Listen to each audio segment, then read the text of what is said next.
ان کو تقسیم کر دیا تھا جو سرحدی علاقوں میں رہتے ہیں. اس میں چاہے زدران ہیں, اس میں افریدی ہیں, اس میں شنواری ہیں, اس میں صافی ہیں, اور بہت سارے ایسے قبائل ہیں جو دونوں طرف تھے, اور لائن کھنچ جانے کی وجہ سے جس کو بعد میں ڈیورین لائن کہا گیا, یہ قبائل تقسیم ہو گئے. اس وقت سے یہ تنازع چلتا آ رہا ہے اور یہ لوگ مطالبہ کرتے رہے کہ اس لائن کو ہم نہیں مانتے. 1947 کے بعد تو پاکستان کو یہ ایک بارڈر کے طور پہ یہ علاقہ ملا, باقاعدہ بارڈر کے طور پہ, جس کو اقوام متحدہ نے بھی تسلیم کیا. لیکن اب ہوا یہ ہے کہ چاہے مختلف افغان دھڑے ہیں, بھلے وہ حقانی نیٹ ورک کے لوگ ہیں یا کچھ اور لوگ ہیں, یا پھر افغان پشتون علماء, پشتون نیشنلسٹ یا پاکستانی نیشنلسٹ, ان سب کا اعتراض رہا ہے ڈیورین لائن پہ. تو اب ایسا لگتا ہے کہ تمام لوگ, چاہے وہ دائیں بازو کے ہیں, بائیں بازو کے, سوشلسٹ ہیں, کمیونسٹ ہیں, وہ سب اس بات پہ متفق ہو گئے. ان میں پشتون تحفظ موومنٹ بھی ہے کہ سابقہ فاٹا کو بحال کیا جائے. پشتون تحفظ موومنٹ والے یہ البتہ کہتے رہے کہ آپ افواج کو, مسلح افواج کو ان علاقوں سے نکال دیں. لیکن بحیثیت مجموعی جو مطالبہ بار بار آ رہا ہے مختلف افغان دھڑوں کی طرف سے, ٹی ٹی پی کی طرف سے, وہ یہ کہ سابقہ فاٹا کو بحال کیا جائے, جو کہ آپ کو معلوم ہے کہ مئی 2018 میں ایک ہفتے کے اندر اندر قانون سازی کر کے ان علاقوں کو خیبر پختونخوا میں ضم کر دیا گیا تھا, اور یہ باقاعدہ اب جنوبی اضلاع کہلاتے ہیں. 7 نئے اضلاع ہیں خیبر پختونخوا کے. اب مسئلہ یہ ہے کہ ایران اور افغانستان نے, اب چونکہ میں بارڈر کی بات ہو رہی ہے, تو آج جو کابل سے خبر آئی وہ یہ تھی کہ اسلامی جمہوریہ ایران کے سفارت خانے کے مطابق, جو کابل میں ہے,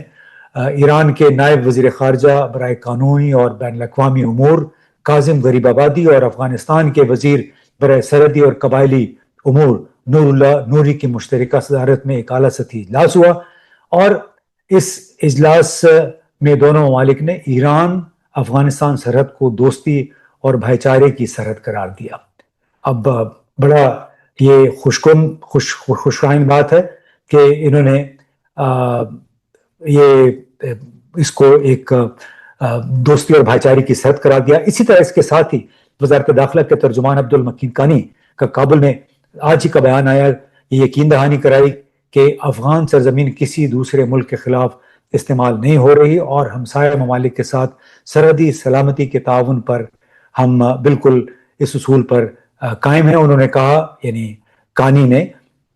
کہ عبدالمتین کانی کے دوسرے ممالک کے خلاف استعمال ہونے سے روکنے کو بطریق احسن ادا کیا ہے, اور ہم سرحدوں سے باہر تعاون کو مزید بڑھانے کے لیے کام کر رہے ہیں. ظاہر ہے کہ سرحد پار تعاون کے لیے خطے کے ممالک کے ساتھ ملاقاتیں, ہم آہنگی اور رابطے ضروری بھی ہیں تاکہ وہ سب اس عمل میں شریک ہو سکیں. اور جو ایرانی وزیر اور افغان وزیر کے درمیان ملاقات ہوئی سرحدی امور کے حوالے سے, اس میں دلچسپ ترین بات یہ تھی جو ہمارے اس ٹاپک سے ریلیونٹ ہے, کہ دونوں فریقین نے سرحدی تعاون میں مزید اضافہ کرنے کے عزم کا اظہار کیا, اور اس بات پر اتفاق کیا کہ سرحدی امور سے متعلق مسائل کے حل کے لیے باقاعدگی سے اعلیٰ سطحی اجلاس کیے جائیں گے. ہم نے منشیات کی اسمگلنگ, حتیٰ کہ سیکیورٹی معاملات اور ایسے انتہا پسند گروہوں جیسے کہ داعش کے بارے میں بھی, جو ہمسایہ ممالک سے سرگرم ہیں اور جنہوں نے افغانستان اور خطے کو نقصان پہنچایا ہے, اس پہ بھی بات کی. یعنی انہوں نے وہ مدعا پاکستان پہ ڈالنے کی کوشش کی اس ایرانی وزیر کے ساتھ ملاقات میں, کیونکہ افغان حکام یہ کہتے رہے ہیں کہ اس وقت داعش جو ہے وہ بلوچستان, پاکستان کے بلوچستان میں موجود ہے. تو اب ان دونوں وفود نے, جو ایران اور افغانستان کے تھے, سرحدی امور سے متعلق غیر قانونی سرحدی نقل و حرکت, انسانی اسمگلنگ اور منشیات کی اسمگلنگ کے خلاف مشترکہ جدوجہد کے عزم کا بھی اعادہ کیا. اب سوال یہ ہے کہ اگر کابل ایران کے ساتھ اس نوعیت کے مذاکرات کر سکتا ہے, پاکستان ایران سرحد کو دوستی کی سرحد اور دہشت گردی سے, اسمگلنگ سے پاک سرحد کرانے کے لیے جو امور ہیں اس پہ آمادہ ہو سکتا ہے, تو پھر پاکستان کو اس نوعیت کی ضمانتیں دینے سے اس کی کیا ہچکچاہٹ ہے کہ اگر افغانستان کی سرزمین پاکستان کے خلاف استعمال ہوتی ہے تو پھر کارروائی کی جائے. یہی وہ ضمانتیں ہیں جو کہ میرا خیال ہے ترکی ہے, جو کہ ہمارا ثالث ہے اس وقت, تو قطر, ان کی حکومتیں بھی یہی ضمانتیں مانگ رہے ہیں اور کوئی بھی ملک مانگے گا. اور ہمیں یہ بھی ذہن میں ہے کہ جو ماسکو فارمیٹ میں بھی حالیہ ملاقاتیں ہوئی تھی اس میں صرف بھارت اور افغانستان نے جو مشترکہ اعلانیہ تھا اس میں دہشت گردی کے حوالے سے کوئی نکات شامل کرنے سے انکار کیا، لیکن باقی ممالک نے یعنی پاکستان، ایران، روس اور چین نے کہا کہ نہیں، علاقے میں ہمیں دہشت گردی کے لیے مل کر کوششیں کرنی ہوں گی. اور اگر جیسے افغان جو وزارت داخلہ کے ترجمان نے جو بات کہی کہ ہم ریجنل سطح پہ یعنی علاقائی تعاون کرنا چاہتے ہیں دہشت گردی کے خلاف، سمگلنگ کے خلاف،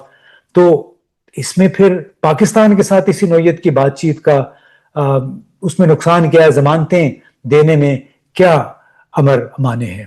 اور سوال یہ بھی ہے کہ جس طرح کی ٹینشن بڑھی ہوئی ہے، جس طرح ضروری نہیں کہ یہ ٹویٹر ہینڈلز یا سوشل میڈیا ہینڈلز افغان حکومت چلا رہی ہو، لیکن جو لوگ بھی چلا رہے ہیں یہ تو افغان حکومت کو بھی سوچنا چاہیے کہ آخر اس رویے کا نقصان کیا ہوگا. ٹھیک ہے، افغان طالبان اور تمام مجاہدین نے مل کے پہلے روسیوں اور پھر امریکہ اور مغرب کی قیادت میں آنے والی طاقتوں کو شکست دی، مگر اس کامیابی کی ایک بڑی بھاری قیمت افغان عوام نے اور اس ملک نے ادا کی ہے. جذباتی پروپیگنڈا دونوں ممالک کے تعلقات پر منفی اثر ڈال رہا ہے، مسلسل زہر آلود کر رہا ہے فضا کو، اور اس کے اصل متاثرین وہ غریب عوام ہیں جو سرحد کے دونوں طرف رہتے ہیں، کسان ہیں، تاجر ہیں، غریب کاشتکار ہیں، دہاڑی دار مزدور ہیں، جن کی تیار فصلیں کنٹینروں میں گل سڑ گئی ہیں سرحد کے اس طرف یا سرحد کے اس طرف. وہ لوگ جو کہ ان کنٹینرز کی آمد و رفت کے ذریعے سرحد پہ اپنا روزہ دہاڑیاں لگاتے ہیں، ان کا کاروبار برباد ہو کے رہ گیا، کئی اب 2 ہفتے ہونے کو چلے ہیں. تو ہماری گزارش ہے افغان بھائیوں سے، اپیل ہے کہ وہ صرف پاکستان ہی نہیں بلکہ تمام ہمسایہ ممالک کی بھی بات سنیں. اگر ایران کے ساتھ ازبکستان، ترکمانستان کے ساتھ ان کے سرحدی معاملات